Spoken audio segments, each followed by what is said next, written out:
Friends, कैसे हैं आप? उम्मीद है आप खैरियत से होंगे। मैं हूं आपका होस्ट मोहम्मद सलीम रज़ा सलीमी, अपने प्रोग्राम हरफ तमन्ना के साथ। तो सल्तनत उस्मानिया के सिलसिले में आज हम इसका लास्ट पार्ट लेके आए हैं। तो दोस्तों, आपने इस चैनल को सब्सक्राइब भी करना है और अपने दोस्तों के साथ शेयर भी करना है। तो दोस्तों, आपने लास्ट वीडियो में देखा कि सुल्तान मोहम्मद फ़ातह ने कुस्तुनतुनिया को कैसे फ़तह किया। तो खैर, वक्त अपनी रफ्तार चलता रहा, आगे की तरफ रेंगता रहा। इस कौम में बड़े बड़े लीडर पैदा हुए, तो जिनमें सुल्तान सलीम का भी नाम आता है। बहरहाल फ़तह मिस्र के मौका पर सुल्तान सलीम को ये रिपोर्ट मिल गई कि उस वक्त के मक्का मुअज़्ज़मा के जो अमीर थे, जिनका नाम बरक़ात बिन हसन बिन अजलान था, वो बग़ैर किसी बात के ही वो सुल्तान की अतायत पर रज़ामंद हो गए थे। तो उन्होंने सुल्तान सलीम को कुछ बहुत नायाब चीज़ें पेश की, जिसमें नबी पाक सल्लल्लाहु अलैहि वसल्लम की चादर मुबारक थी, जिसमें तलवार मुबारक थी, और उसने इसके साथ ही मुकामात मुक़द्दसा की चाबियाँ भी पेश कर दी। और यूँ ये सुल्तान सलीम जो थे, इनको उस वक्त के अमीर मान लिया गया। और इसके बाद इस सलातीन को ये लोग जो थे उस्मानी खलीफा के नाम से मशहूर हुए, और इसके बाद इनका बाकायदा ज़िक्र अमीरुल मोमिनीन के नाम से होने लगा। तो फ़तह मिस्र और फ़तह शाम के बाद जब सुल्तान सलीम वापस कुस्तुनतुनिया पहुँचे, तो उस वक्त सल्तनत उस्मानिया का जो रकबा था तकरीबन 2 गुना हो चुका था। तो सितंबर 1530 में सुल्तान सलीम की वफ़ात हो जाती है।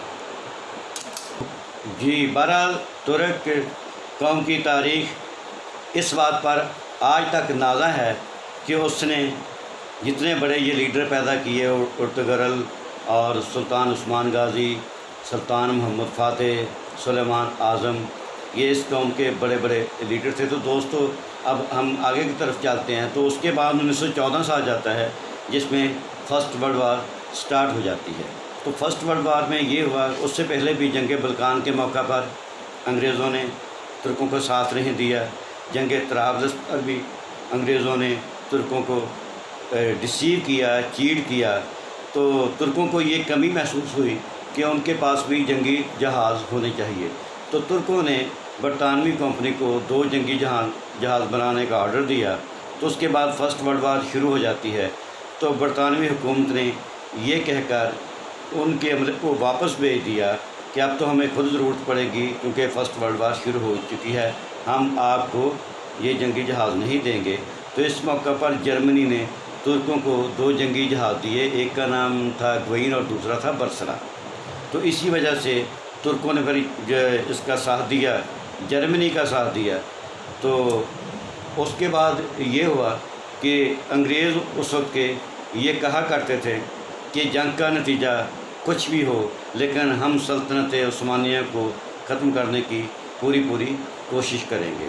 तो 1914 में जब हुआ, तो उसके बाद तुर्कों ने मुखालफिन के 90,000 फ़ौजियों को मुहासरे में लिए रखा, 1915 से लेकर 1916 तक। आखिर में जनरल टाउन ने और उसके फ़ौजियों ने हथियार डाल दिए। तो अंग्रेज़ और जो मुखालफिन इस बात पर बड़े परेशान थे कि तुर्कों को कैसे काबू किया जाए, कैसे सल्तनत उस्मानिया का ख़ात्मा किया जाए। तो उसके बाद उन्होंने वो चाल चली जो उनका वतीरा होता है। और वो चाल क्या थी? वो चाल मैं यहाँ उसका ज़िक्र नहीं करूँगा, क्योंकि उसमें कुछ पर्दा नशीनों के भी नाम आते हैं। और मेरी इस बात को ज़हीर काश्मीरी साहब का ये शेर सपोर्ट करेगा, और आप मेरी बात की तह तक पहुँच जाएंगे कि बरक़े ज़माना दूर थी, लेकिन मशले खाना दूर न थी।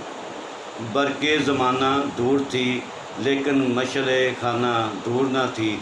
हम तो ज़हीर अपने ही घर की आग में जलकर खाक हुए। तो दोस्तों, उसके बाद 1917 में ईसाई जो हैं अल कुद्स को फ़तह कर लेते हैं। और अल कुद्स को फ़तह करने के मौका पर फ़िरंगियों ने और अमेरिकन यहूदियों ने جناب چراغ جلائے، خوشی کے شادیاں نے بجائے اور انہوں نے گھی کے چراغ جلائے۔ تو اس وقت جب القدس فتح ہوا تو اس وقت کے وزیر اعظم، برطانوی وزیر اعظم لارڈ جارج نے کہا تھا آج ہم نے صلیبی جنگوں کا بدلہ لے لیا ہے۔ تو یہ اس سے پہلے بھی ایک دفعہ یہاں پر القدس شہر پر فرنگیوں کا قبضہ ہو گیا تھا، تو ان کا وہ قبضہ تقریباً 88 سال برقرار رہا۔ اس کے بعد سلطان صلاح الدین ایوبی نے وہاں سے فرنگیوں کو مار کر بھگایا اور اس کے اوپر ان کو اپنے قبضے میں دوبارہ لے لیا۔ تو بہرحال 1917 میں عیسائیوں نے القدس کو فتح کیا، اور اس کے بعد لارڈ جارج نے جو کہا وہ میں نے بھی آپ کو بتا دیا۔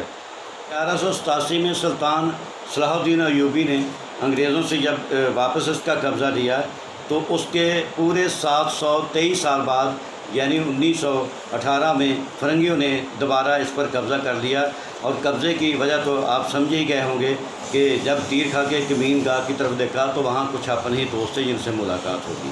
تو بہرحال ترکی نے 30 اکتوبر کو ہار مان لی، اور اسی طرح فرسٹ ورلڈ وار اپنے اختتام کو پہنچ گئی، اور یہ ورلڈ وار 4 سال 3 ماہ اور 14 دن جاری رہی۔